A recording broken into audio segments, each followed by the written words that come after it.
come into view. I see. That is a good order. Now, the rest thing I want to ask about is attachment to self.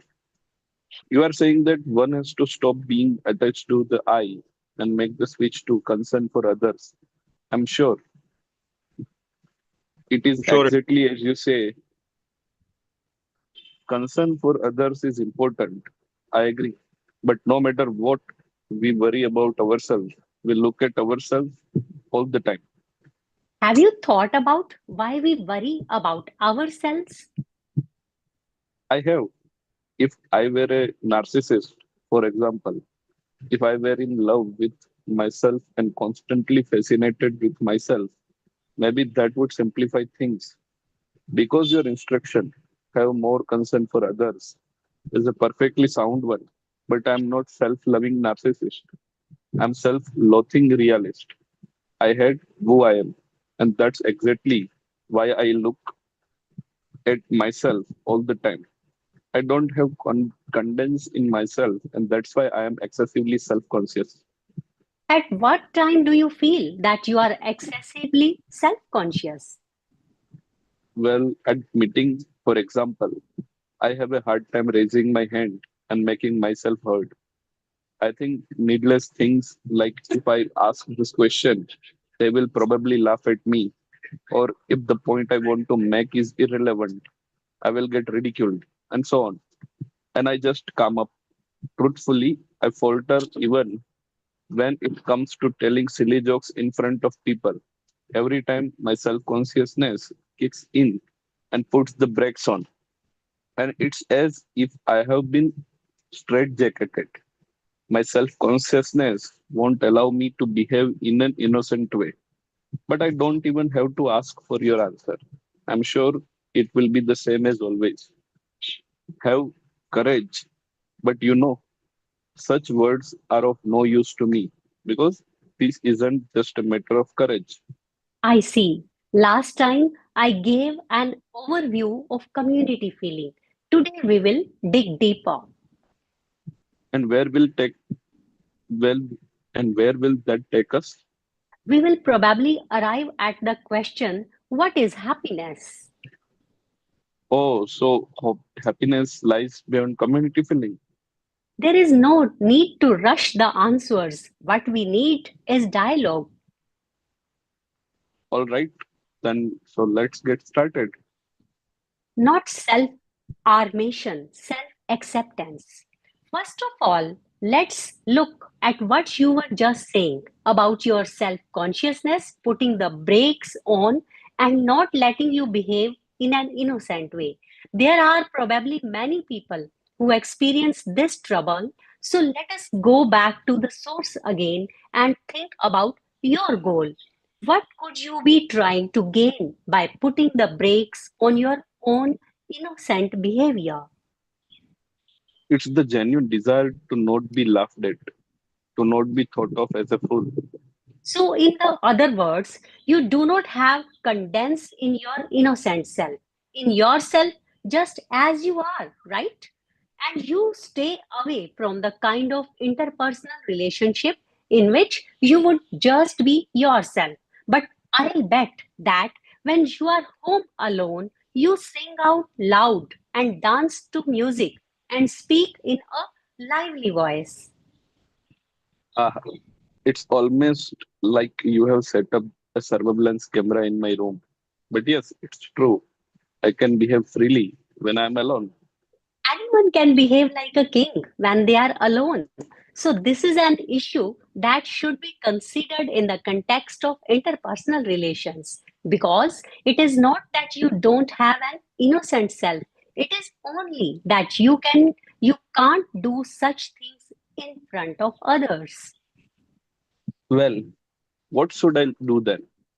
It is about community feeling, after all. Concretely speaking, it is making the switch from attachment self interest, to concern for others, social interest, and gaining a sense of community feeling. Three things needed at this point: self acceptance, condense in others, and contribution to others. Interesting.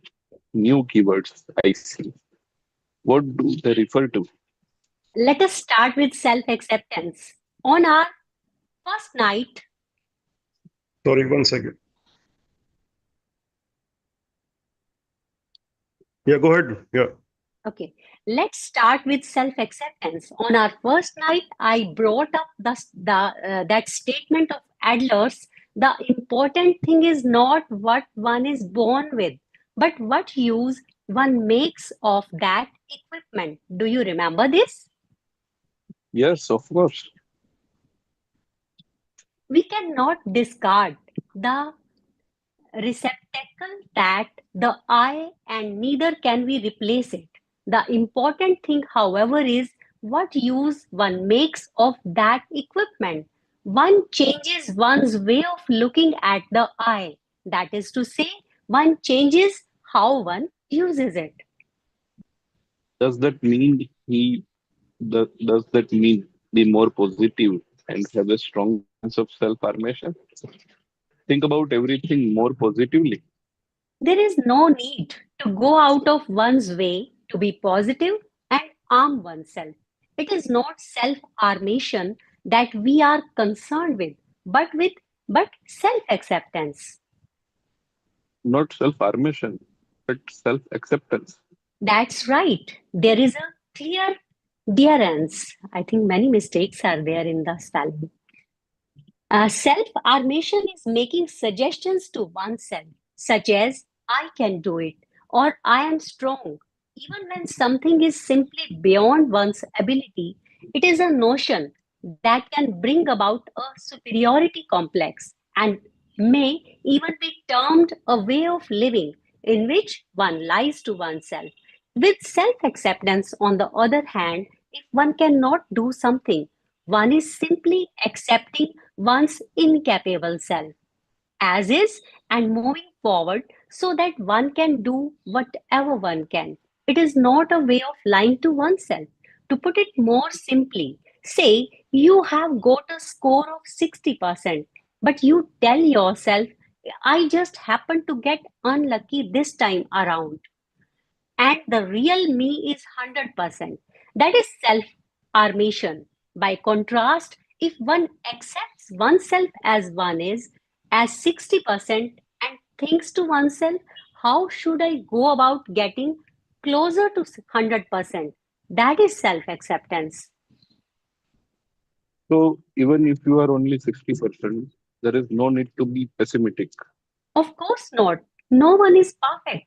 Do you recall what I said when I was explaining the pursuit of superiority? That all people are in this condition of wanting to improve. Put the other way around. There is no such thing as 100%. This is something we should actively acknowledge. Hmm. What you are saying sound positive in various respects, but it has a negative ring to it as well. Here I use the term armative resignation. Armative resignation. This is also the case with the separation of tasks. One ascertains the things one can change and the things one cannot change. One cannot change what one is born with, but one can, under one's own power, go about changing what use one makes of that equipment. So, in that case, one simply has to focus on what one can change rather than on what one cannot. This is what I call self acceptance. What one can change and what one cannot. That's right. Accept what is irreplaceable. Accept this me. Mansi is saying she can share the screen now. Suman, actually, that is self-affirmation, not armation. In this PDF, it is misprint. Yeah, I believe. Mansi, yes, you share because this PDF has so many Yeah, I, mistakes. I I thought so. Like, do you want me to share? Yes, Yeah, please. Okay, both. thank you so much. Yeah, I just overslept today, so I was late at night to sleep, and then everything went haywire. Sorry for that, and thank you so much for starting and getting along. Yeah. Mansi, you can put a alarm for that. So sometime if you sleep also late, but you will get I alarm. do put alarm. I did put alarm, but I don't know. Yesterday, I just slept at 3 o'clock, 4 o'clock now. I was working Oh. on something. So once in a this thing it happens. So yeah. Which page you will have to help me with here? Which page are we on? That I don't know. Where are we? You go to fifth 163. night, second order. Yeah. Page 163. This one? Yes, yes. She just finished this, na? Philosopher's part. It is finished. Scroll it. Yep. So even if you are on 6, yes, this one. Yes, Virenji will Yes, be yes. reading this. Go on, yeah. So I think this last philosopher that was being reading. So I have read that what one can change and what one cannot. So go down next page. Yeah. So from here I need to like the hum part, right? Yes. That reminds me of a line that the writer Kurt Vonnegut quoted in one of his books. God grant me the serenity to accept the things I cannot change, courage to change the things I can, and wisdom to know the difference. It's in the novel Slaughterhouse 5. Yes, I know it. It is the Serenity Prayer. These words are well known and have been transmitted for many years in Christian societies. He even used the word courage. I read the book so intently, I should know it by heart. But I never noticed this point until now. It's true. We do not lack ability, we just lack courage. It all comes down to courage. The difference between trust and confidence. There is something about this affirmative resignation that sounds pessimistic. It's just too bleak if the upshot of all this lengthy discussion is resignation. Is that so? Resignation has the connotation of seeing clearly, fortitude, and acceptance. Having a firm grasp on the truth of things. That is resignation. There is nothing pessimistic about it. A firm grasp on the truth. Of course, just because one has arrived at affirmative resignation as one's self acceptance, it does not automatically follow that one finds community feeling. That is the reality. When one is switching from attachment to self to concern for others, the second key concept, confidence in others, become absolutely essential. Confidence in others. In other words, believing in others. Here I will consider the word believing in others in the context of distinguishing trust from confidence. First, when we speak of trust, we are referring to something that comes with set conditions. We refer to it as credit. For example, when one wants to borrow money from a bank, one has to have some kind of security. The bank calculates the amount of the loan based on the value of that security and says, we will lend you this much. The attitude of we will lend it to you on the condition that you will pay it back, or we will lend you as much as you are able to pay back, is not one of having confidence in someone. It is trust. Well, that's how bank financing works, I guess. By contrast, from the standpoint of Adlerian psychology, the basis of interpersonal relations is founded not on trust but on confidence. And confidence in this case is It is doing without any set conditions whatsoever one believing in others, even if one does not have sufficient objective grounds for trusting someone, one believes. One believes unconditionally without concerning oneself with such things as security. That is confidence. believing unconditionally. So it's back to your pet notion of neighborly love. Of course, if one believes in others without setting any conditions whatsoever, there will be times when one gets taken advantage of.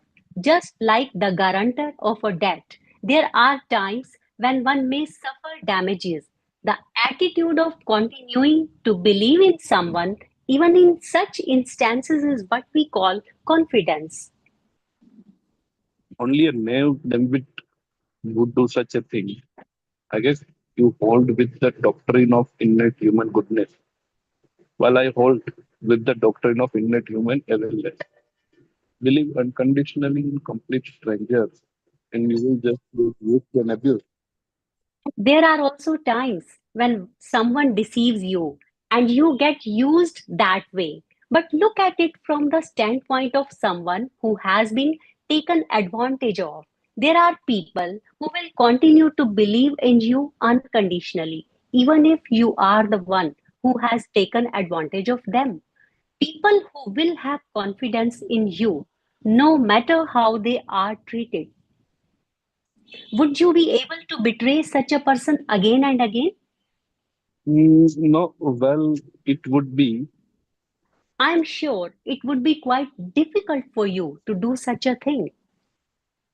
After all that, are you saying one has to appeal to the emotions, to keep on holding the faith like a saint, and act on the conscience of the other person? You are telling me that morals don't matter to Adler, but isn't that exactly what we are talking about here? No, it is not. What would you say is the opposite of confidence? And antonyms of confidence. Hmm? It is doubt. Suppose you have placed doubt at the foundation of your interpersonal relations, that you live your life doubting other people, doubting your friends and even your family and those you love. What sort of relationship could possibly arise from that? The other person will detect the doubt in your eyes in an instant. He or she will have an instinctive understanding that this person does not have confidence in me. Do you think one should be able to build some kind of positive relation from that point? It is precisely because we lay a foundation of unconditional confidence that it is possible for us to build a deep relationship. Okay, I guess. The way to understand Adlerian psychology is simple. Right now, you are thinking, if I were to have confidence in someone unconditionally, I would just get taken advantage of. However, you are not the one who decides whether or not to take advantage. That is the other person's task. All you need to do is think, what should I do? If you are telling yourself, I will give it to him if he is not going to take advantage of me. It is just a relationship of trust that is based on security or conditions. So one separate task there too. Yes, as I have stated repeatedly, carrying out the separation of tasks return life to an astonishingly simple form. But while the principle of the separation of tasks is easy to grasp, putting it into practice is difficult. I recognize that. Then you are telling me to keep on having confidence in everyone, to keep on believing in all other people, even when they deceive me, and just go on being naive full. That's not philosophy or psychology or anything of the sort. It's just the preaching of a zealot. I reject that definitively. Adlerian psychology is not saying have confidence in others unconditionally on the basis of a moralistic system of values. Unconditional confidence is a means for making your interpersonal relationships with a person better and for building a horizontal relationship. If you do not have the desire to make your relationship with the with that person better, then go ahead and savor it. is your task. Then what if I have placed unconditional confidence in a friend in order to make our relationship better? Eden, can you be a little louder? Possible? I will try. Then Okay. what if I have placed unconditional confidence in a friend in order to make our relationship better? I have jumped through all sort of hopes for this friend, gladly satisfied any request for money, and been unstinting with my time and effort in this regard. But even in such cases, there are times when one is taken advantage of. For example, if one were horribly taken advantage of by a person one has believed in completely, wouldn't that experience lead one to a lifestyle with an other people are my enemies outlook?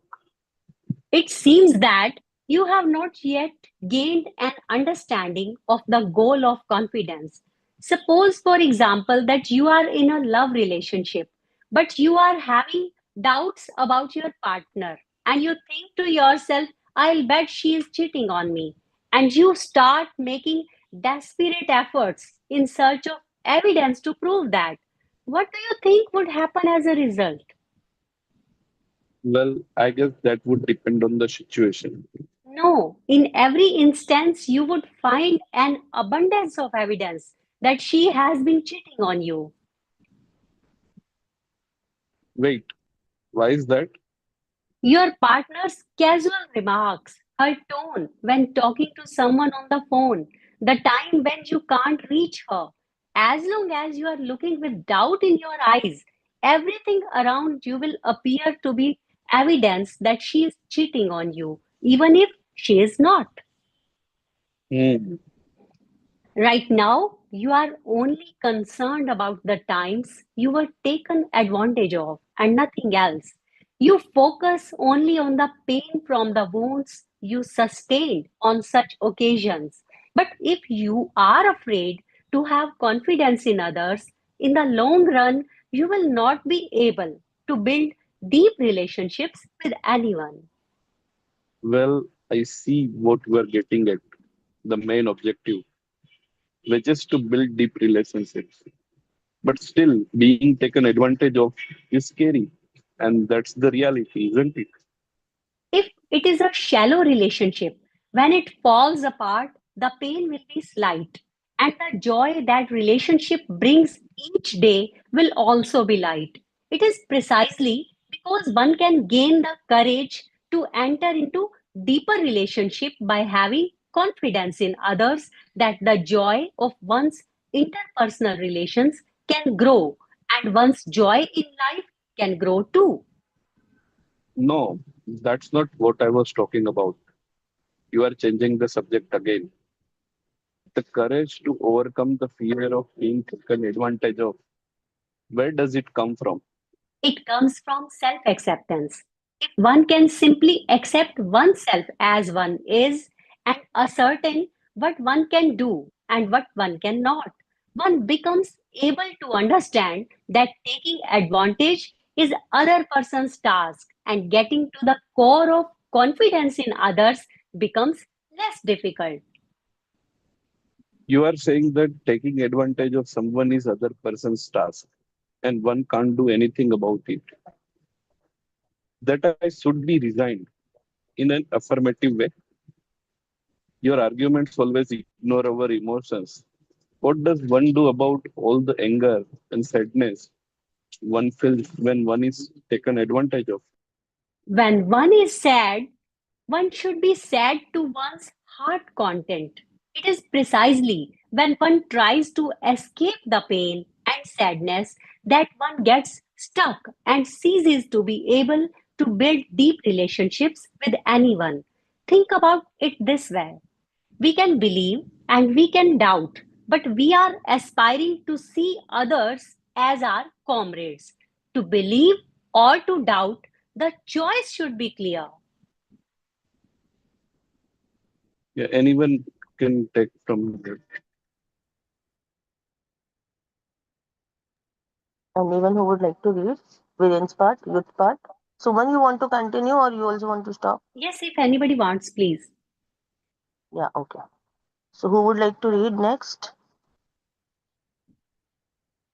No one? Anjali, Vidya, Maniji, Deepa, are you good today? I Actually, I'm think outside driving, so maybe not now. okay, no problem. Yeah. Anjali, you want to read? Okay, I'll take up once. I have a little sore throat, so I was not Okay, no problem. No, no, present. don't, No, don't, no, don't. I'll Let's I'll it's okay. read. No, it's okay. We would be reading only for 5-10 minutes now. No, but it's okay. No, someone can continue. She's ready to continue. No problem. I can Yes, accompany yes. her. Take rest. No problem. I'll read. Okay. Suman, I'll join you. Okay. I'll read the rule part. Yeah, yeah. The essential work is a contribution to the common good. Youth. All right. Well, suppose I have managed to attain self acceptance and that I have attained confidence in others too. What kind of changes would there be in me then? First, one accepts one irreplaceable, this me, just as it is. That is self acceptance. Then one places unconditional confidence in other people. That is confidence in others. You can accept yourself and you can have confidence in others. So, what are other people to you now? My comrades? Exactly. In effect, placing confidence in others is connected to seeing others as comrades. It is because they are once comrades that one can have confidence in them. If they were not once comrades, one would not be able to reach the level of confidence. And then having other people as one's comrades connects to finding refuge in the community one belongs to. So one can gain the sense of belonging that it is okay to be there. It is okay to be here. In other words, you are saying that to feel it's okay to be here, one has to see others as comrades. And that to see others as comrades, one need both self acceptance and confidence in others. Wow, this is That's nice. right. That's right. You are grasping this more quickly now. To take it a step farther, one may say that people who think of others as enemies have not attained self acceptance and do not have enough confidence in others. All right. It is true that people seek the sense of belonging and that it's okay to be here. And to get that, they need self acceptance and confidence in others. I have no objection to that, but I don't know. Can one really gain a sense of belonging just by seeing others as comrades and having confidence in them? Of course, community feeling is not something that is attainable with just self acceptance and confidence in others. It is at that it, it is at this point that the third key concept, contribution to others, becomes necessary. Contribution to others? Is it to act in some way on one's comrades, to attempt to contribute, that is contribution to others. So, when you say contribute, you mean to show a spirit of self sacrifice and to be service to those around you. Contribution to others does not connote self sacrifice. Adler goes so far as to warn that those who sacrifice their own lives for other people who have conformed to society too much. And please do not forget, we are truly aware of our own worth only when we feel that our existence and behavior are beneficial to the community. That is to say, when one feels I am of use to someone. Do you remember this? In other words, contribution to others rather than being about getting rid of the I and being of service to someone is actually something one does not, one does in order to be truly aware of the worth of the I. Contributing to others is for oneself. Yes, there is no need to sacrifice the self. Oh, your argument is starting to crumble here, isn't it? You have done a wonderful job of digging your own grave. In order to satisfy the I, one makes oneself of service to others. Isn't that the very definition of hypocrisy? I said it before. Your entire argument is hypocritical. It's a slippery argument. Look, I would rather believe in the villain who is honest about his desires than a good guy who tells a pack of lies. Those are a lot of hasty conclusions. You do not understand community feeling yet. Then I wish you would provide concrete examples of what you consider to be contribution to others. The most easily understood contribution to others is probably work. To be in society and join the workforce, or to do the work of taking care of one's household. Labor is not a means of earning money. It is through labor that one makes contribution to others and commit to one's community, and that one truly feels I am of use to someone and even comes to accept one's existential worth. You are saying that the essence of work is contribution to others? Making money is a major factor too. Of course, it is something akin to that. Dostoevsky quote you happened upon money is coined freedom. But there are people who have so much money that they could never use it all. And many of these people are continually busy with their work. Why do they work? Are they driven by boundless greed? No, they work so they are able to contribute to others and also to confirm their sense of belonging, their feeling that it is okay to be here. Wealthy people who own having amassed a great fortune focus their energies on charitable activities, are doing so in order to attain a sense of their own worth and confirm for themselves that it's okay to be here. I suppose that is one truth. But But what? self acceptance, accepting one's irreplaceable this me just as it is, confidence in others, to place unconditional confidence at the base of one's interpersonal relations rather than seeding doubt. The young man found these two concepts sufficiently convincing. Contribution to others, however, was something he could not quite grasp. If that contribution is supposed to be for other people, then it would have to be one of bitter self sacrifice. On the other hand, if that contribution is actually for oneself, then it's the height of hypocrisy. This point has to be made utterly clear. In a resolute tone of voice, the young man continued. Okay, this is a background they're given. Young people walk ahead of adults. So, I'm just asking, do we want to wait here? Stop here? I'll just check how much is there to go. One, two. I think let's stop here.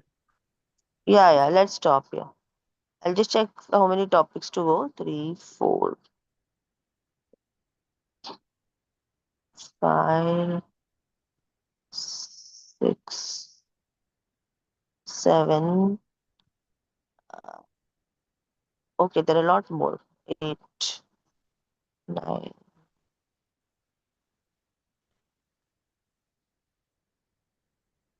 At least 10 more topics and more. Yeah, 10 topics to go. Okay, let's see if we can complete it tomorrow or day after, whatever. So yeah, we are open for discussion. Please feel free to share and discuss. And I'm first of all, I really want to thank you all for the way you all carried it forward with in my absence today. So I'm extremely grateful. I'm very very sorry also. So thank you for that. And please do that whenever it happens like this. That's the best thing that you all could do, and you did. Only the recording I started as I joined, so maybe first little bit part must have missed in the recording, but I think that's fine. Okay, yeah. Go on. Whoever wants to share something, please do. This is where we want to start tomorrow. I'll bookmark it. Okay, yeah, 173 page. Yeah, please. I joined a little late, so I can just talk about the part that I was there for, but others you can just share whatever you feel like. Who were there from the beginning, please go on.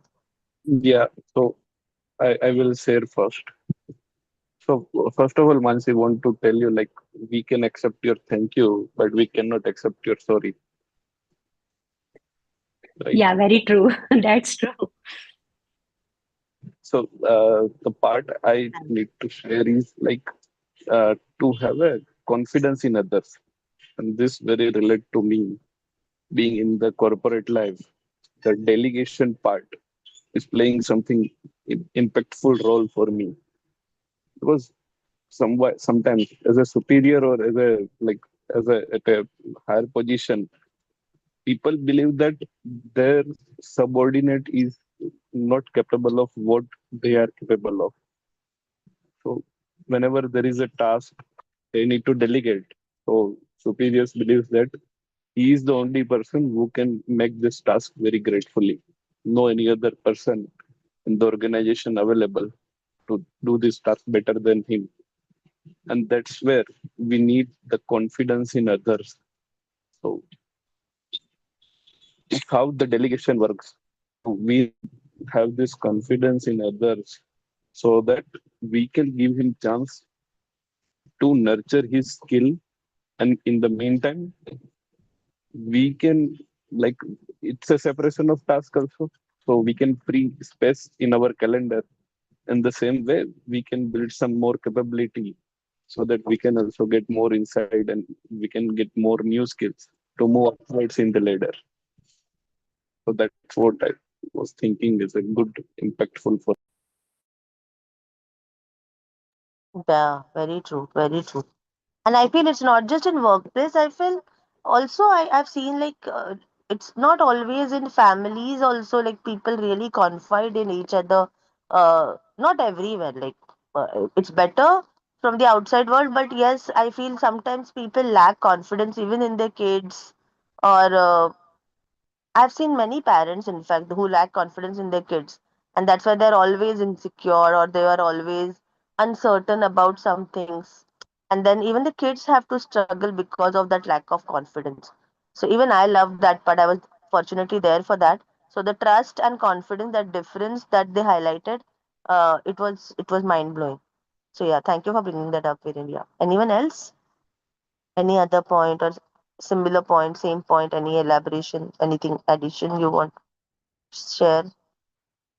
What was read before I joined? Like, can anyone know? Like, share, like just in the first 10 minutes, what is it that started with? Yeah. Maniji, you want to say something? Maybe Suman can, because she was reading, so she might be. Uh, Suman, you want to say something on that? What Mansi is asking? It was just related to the earlier question. He was repeating in the starting. He was repeating that you are saying this and you are saying that community feeling, and then it started with the confidence and accepting others with these concepts. But I can Okay, remember. okay. Yeah, I remember Yeah, something was reading. You guys were reading about acceptance, something yeah. These like three factors I were remember there. that one line where it said that uh, accepting your incapabilities, like you should not be accepting your incapabilities. Like it's something about accepting your incapable self. I don't know what was that, but something like that. I just remember. So from Actually, in that, the PDF, there were so many mistakes. We were finding it challenge also to connect to the things. Many this way oh. also. Yeah, Okay, okay. Sorry for that very much. Sorry, I won't. Viren, I remember your words are so profound. So basically, what I understood from that one line, which I heard was like sometimes it happens, right? Like we say, no, no, I accept it. We just accept and we settle for less. Many a times it happens, right? So that kind of acceptance is not okay. You should not accept your incapable self, but you should strive hard enough to be make the most and be like whatever it takes to be your best version.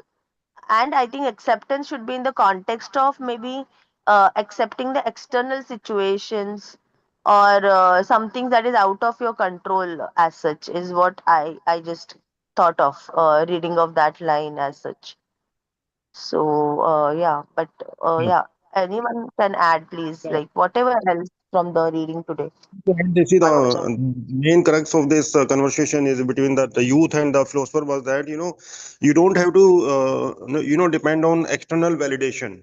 That okay, if for your own work or any your own encouragement. See, every person has the ability to make a difference, and what we have to understand is that yeah, like if I'm focusing on doing what I am supposed to do as a person, right, for myself, for others, or to the community, in the office or at home or whatever, I have to do my I have to take the responsibility and I have to do my best, what I think I need to do, and I don't need to have external validation कि भाई that I don't need to have people to appreciate me, and if they say something wrong about me, then I don't have to change my thoughts, I don't have to change my behavior if I think I'm doing right, because every person has a different perspective, right? So some people and that's the correct, right? Like the courage to be disliked. Like everybody, nobody is perfect, right? So somebody will dislike you in some way and somebody will like you, so you don't have to wait for external validation. Our main purpose is to do our job in a right way, right, happily, and contribute to the other people in the society, at home, and in the office, or like whatever we are doing right now. We are doing our best, and every person, I believe, is a if we are doing anything consciously, from the heart, from the the conscious mind, and if we do it consistently, and I think that makes a lot of difference. And that's what the author is stating, that my action doesn't have to depend on other people, yes or no. I should be doing what I'm supposed to do, and happily. And how it works is like that's like, so whatever I will do, I will attract similar kind of people, opportunities, and situations. And if I'm doing good things, I will attract good people, good results, and things like that. So the crux is that we don't need to have external validation. I should be doing what I'm supposed to do happily and fully motivated. Yeah, that's what I think. Yeah, thank you. Yeah, very true. So thank you for sharing that. In fact, I could add a little more in this. Uh, I love I love how the book is coming in full circle, and some things are just getting like more understood now. I would, for me at least. So I from today's reading, what I feel he talked about like these three core pillars or principles of interpersonal relationships, which is which first one was not having any self doubt. So basically a relationship with yourself, if we have a good relationship with ourselves where we are more confident in ourselves and we don't have any, this is what it was, right? Like I didn't remember the exact words he used, but so this, and the second is confidence in others. So I feel confidence is about like he used the word trust, but confidence is about that feeling where वो हमें पता रहता है ना कि नहीं नहीं यार तू कर लेगा. So everyone wants that, right? Like everyone wants someone to believe in them. And when you find that person is always close to your heart. So sometimes it's your parents, sometimes it could be someone, a friend or someone, but we are all looking for that one person who believes in us more than we do in ourselves.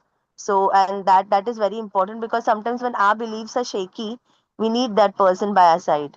And that really makes a lot of difference. And people who really have them, it's like a very lucky space, and and that person becomes like the core of your like that could be your spouse, that could be anyone. So he's talking, I think, of that.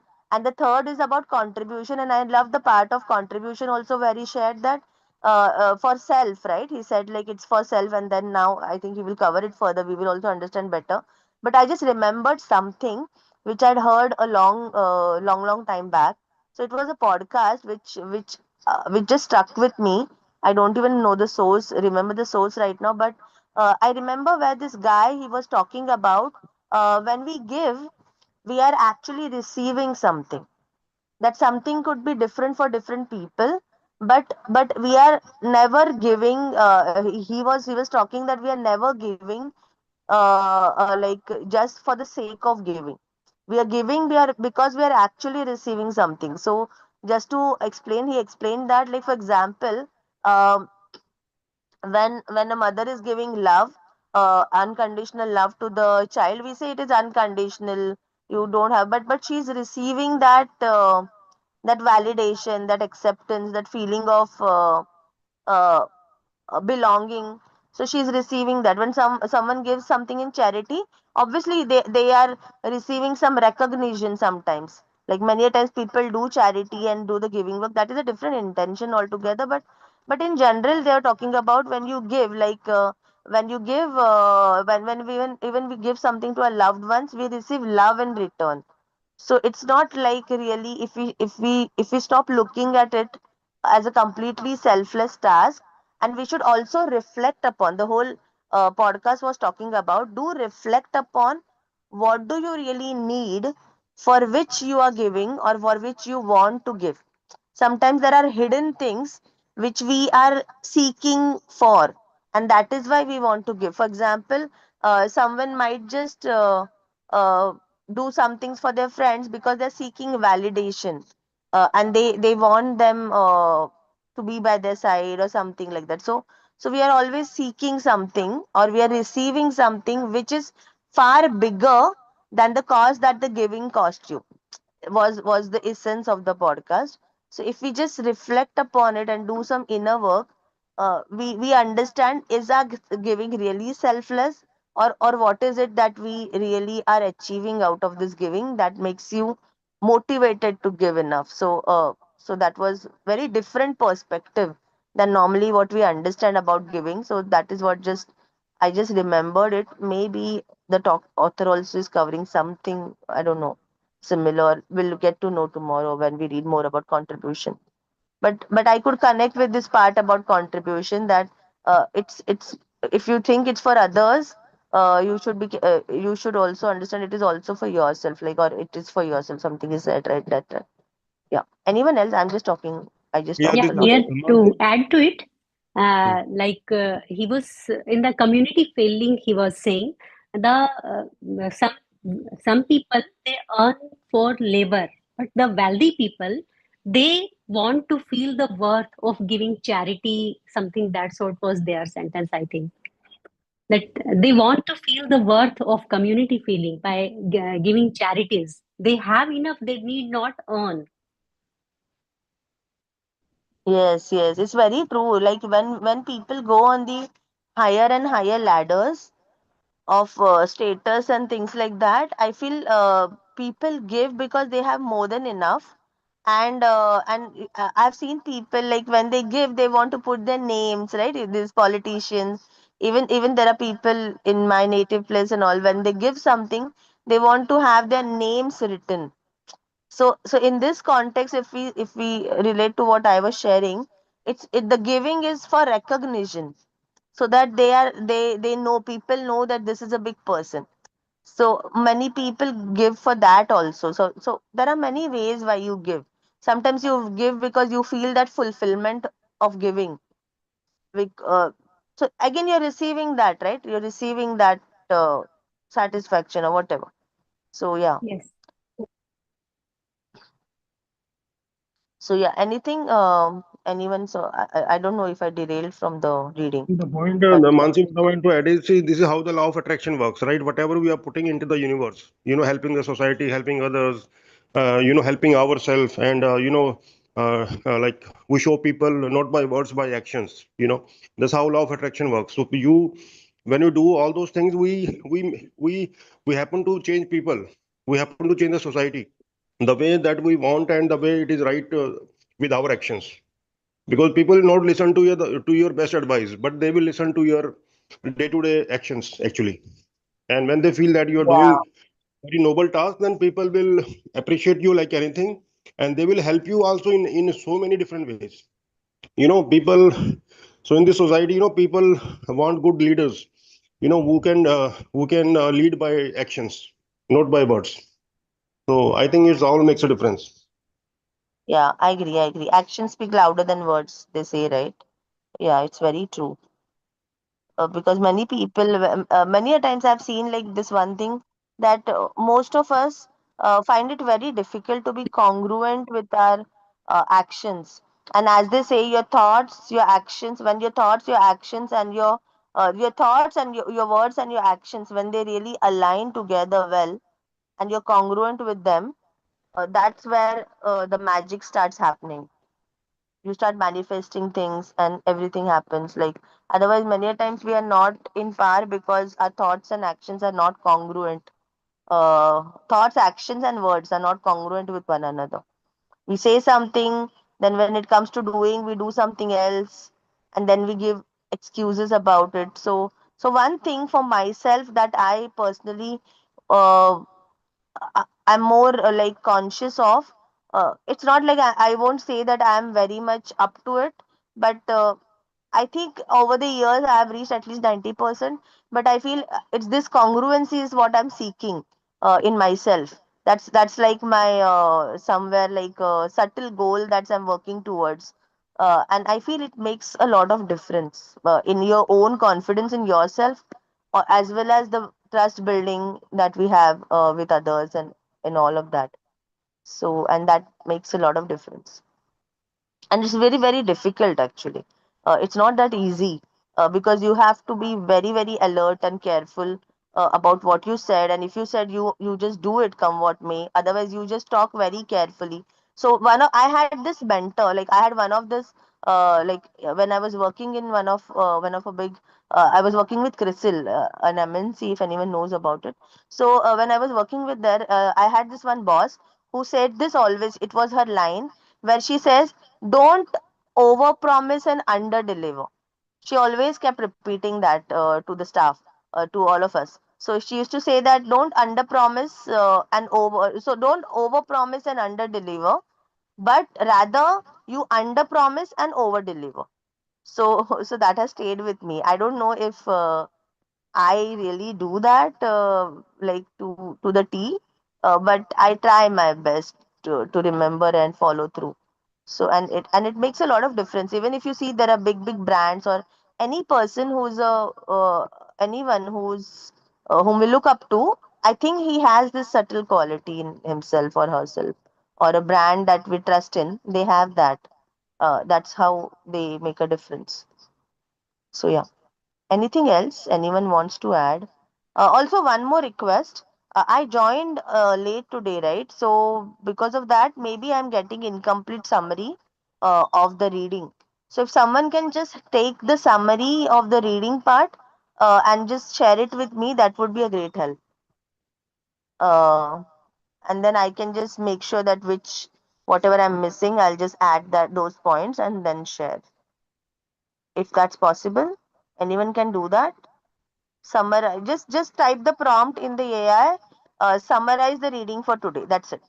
And then whatever you get, just share it with me so I can edit and share. Anyone who would, Suman, you were there from the beginning, right? Who were there from the Yeah, beginning, they can. yeah, Mansi, I was there, but I need to learn these technical things. Actually, I will learn and then surely will be doing. But No, actually, right now I'll yeah, tell you, it's very easy. You are on your phone or laptop? You are on your phone mostly. You must be on I your have phone, right? on from my tab. I am joining. Okay, so whatever device you're joining, can you see a menu at the bottom? So there are all these names, right? Mutes, video, Yes, participants, all yes, these. So just yes. just scroll it. It will get scrolled Okay, to okay. left Here and right. AI Okay? companion is there. Yeah, just click on that. Just click that. Okay. A window will open. Okay. Yes, yes, Then there is this option of typing. Write a message or type, it says. yes, yes. In that you just type, summarize the reading for today. Okay, okay. That's it. What you have to do, So we and have just to type do it. it from the very starting itself. Then it will give. No, no, now you can. No, anytime you can do it. The AI is always on, and everyone can take notes. Like it's Okay. not it's enabled for everyone to take notes, so anyone can take it. I just do it as a duty, but others are free to do it if they want to, like Okay, sure, sure. We'll be doing in future. but what happens, what I have noticed is when I leave the room sometimes, I just miss the AI don't give me whatever was done before that. Like when you get disconnected or something, then it only takes whatever is it also cannot take what was done before. Like I don't know if there is some setting that need to be changed for that or what, or that's how it is, but that happens. So it only gives you the summary for the time you are in the room. personally. Okay. So I was, yeah. So just share. So you got something, it will automatically start typing. Some I text will have written. Just now I have written. Let me see. summarize the reading for today, and just click on the arrow, the upward arrow besides that. Yeah, it's yes, I can see. Just like how you type a WhatsApp message or something. It's very easy. Okay. Now I have to copy it. Yeah, now you got it. Now you just Yes. click on it and you copy it, and then there is again at the bottom you can see this thumbs up, thumbs down, and a two page like a copy option. You can click on that also, or you can right click and just uh, share copy, and then you just paste it in your WhatsApp, in your Okay. personal WhatsApp na, or in my you just send it to me personally, or you can send it in the group also, whichever is comfortable to you. I'll just take it from there and edit it. Okay. Okay, it was Yeah. not something that was also कुछ मतलब उससे कुछ ये नहीं हो रहा था, but I thought if possible let's do it, like, yeah. Thank you. So you learned it today, Suman. Now you Yeah. can do it Yeah. whenever you want. Yeah. Yeah. Okay. Thank Yeah. you. No one wants to share something, right? Like, so we can just close for today. I I think want we're to add, done. Mansi, I want to add Okay. one point that I have learned lately and want to share. See, every person is wired differently, so we don't need to have, external validation, because everybody has a different dream, everybody has a different ambition, and things like that. And I share my example that all my college friends, they are in, most of them are in job, but I'm into business, right? So my ambition, my aspiration are different than theirs. So sometimes I sit with them and sometimes feel that they don't have much advice to give me, and sometimes they talk negative and pessimistic. So over a period of after reading and listening to all the top successful businesses, the people say that when you don't get any great advice from other people, or you don't find it good enough, then follow your heart and your gut feeling. Okay. And because everybody is wired differently. So if you have to if you have to grow in life, you have to rely on your own thinking, own confidence, own gut feeling. Listen to your mind and your heart, right?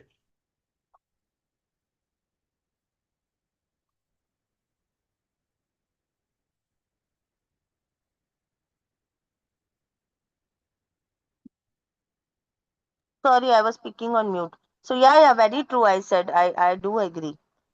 Hmm. It's always true for all of us, right? Like all the time we will. It's seeking validation, right? When we want to hear the things we want to hear from others, we want this validation from them. That's not necessary. We can actually uh, we should and that's a learning curve. I feel that's a learning process where we need to first understand that no, if this is okay with me, I don't have to seek any other persons. It's people pleasing also in a way, right? Or seeking validation. So yeah, very true. So yeah, anything And else the anyone wants to concept of share something? and the concept of trust was also defined very beautifully. It was highlighted how we should trust. The example of girlfriend was given, that if he was married to a girl and he kept on doubting her every time, he will found thousands of evidences, even if she is not like that. So doubt. We should not doubt. We should Yeah. behave from the aspect of the trust, that is comrade feeling. And I love the example of the bank also initially that they Yeah. gave na. So what is the Yes. difference between confidence and trust? So Yeah. that was very interesting because that bank example made it very clear. Because bank is very, so that becomes transactional, right? So No, no, no, when we no, no. from his perspective, trust is transactional and confidence is unconditional. So it हमने is बैठे थे irrespective of you have experienced it or not. It does not require you then evidence, but it's the पहले belief. So that was nice. Yeah. Some okay. Yeah, I think okay. Let's close for today. It's already at 15, and we have covered it all. So let's continue with this chapter tomorrow. There are 10 more topics to go for the book to finish. So I don't know if we'll finish it tomorrow. Maybe otherwise day after tomorrow for sure we'll finish with the book, and then we'll reflect upon the questions at the end, and then we'll take a bring this book to a closure. So yeah, thank you everyone. See you all tomorrow. And Suman, I have already shared the this thing in the group, whatever I got. But if you Okay. can share, I will just edit it again. Like if anything is missing, I'll edit it. Or it's Okay. okay Okay. if you don't share also. That's completely Yeah, it's okay. okay for today. Yeah, yeah. Yeah. Okay. Take care. Thank you. Have a great Okay. day. Thank Bye. you. Thank you. Bye bye.